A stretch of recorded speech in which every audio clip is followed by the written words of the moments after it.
Praise the Lord. Have a blessed morning. ప్రియ సహోదరి సహోదరులారా, మనమందరము కూడా మన సొంత పనుల్లో అన్నిట్లో బిజీగా ఉంటాము. కొన్నిసార్లు పేరెంట్స్గా పిల్లలతో బిజీగా ఉంటాము, మన జాబ్లో బిజీగా ఉంటాము, స్కూల్స్ విషయంలో లేకుంటే ఉద్యోగ విషయంలో ఎప్పుడూ మనము బిజీగా ఉంటాము. కానీ ఎంత బిజీగా ఉన్నా దేవుని పనులలో కూడా మనం పాల్గొనాలి. ఆహ్, చాలాసార్లు మనం అంటా ఉంటాము, సెక్యులర్‌గా చాలా బిజీగా ఉన్నాము, దేవునికి సమయం ఇవ్వలేకపోతా ఉన్నామని. కానీ ఎంత కష్టమైనా, ఎంత ఇబ్బందైనా కొద్ది సమయమన్నా మనం దేవునికి సమయాన్ని కేటాయించాలి. ఎందుకంటే దేవుడు మనల్ని సృష్టించాడు. ఆయన మనల్ని పోషిస్తా ఉన్నాడు. ఆయన మనకు సమస్తము దయచేస్తున్నాడు కాబట్టి. ప్రియ సహోదరి సహోదరుడా, అబ్రహాంను మనం చూస్తే ఆయన కూడా తన లైఫ్‌లో ఎన్నో బిజీ పనులుండొచ్చు.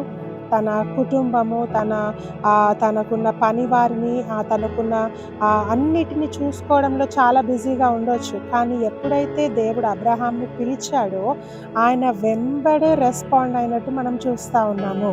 టైం తీసుకోలేదు.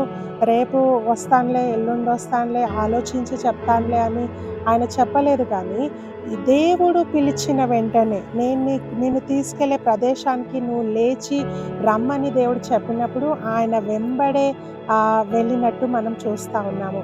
అదేవిధంగా మనం కూడా దేవుని పనుల్లో రెడీగా ఉండాలా. అప్పుడు మనల్ని దేవుడు అద్భుతంగా దీవించి ఆశీర్వదిస్తాడు. కొన్నిసార్లు అనిపిస్తది, ఇవన్నీ చేస్తే నాకేమొస్తది?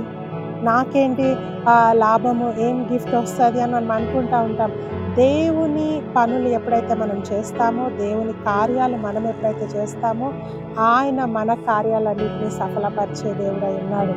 కాబట్టి దేవుని పనుల్ని మనం మర్చిపోకూడదు. దేవుని కార్యాల్లో తప్పకుండా మనం పాల్గొనాలి. వాక్యం చదువుకుందాం. హెబ్రీయులకు రాసిన పత్రిక 11:8.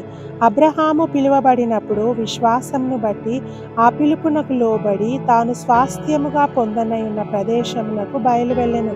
మరియు ఎక్కడికి వెళ్ళవలెనో అది ఎరుగక బయలువెళ్ళెను. ఆయనకు తెలియదంట ఎక్కడికి దేవుడు తీసుకెళ్తా ఉన్నాడో. కానీ తెలవకపోయినా కూడా బయలుదేరి వెళ్తా ఉన్నాడు. ఎందుకు అబ్రహాము వెళ్ళాడు అని మనం చూస్తే ఆయన దేవుణ్ణి నమ్మాడు.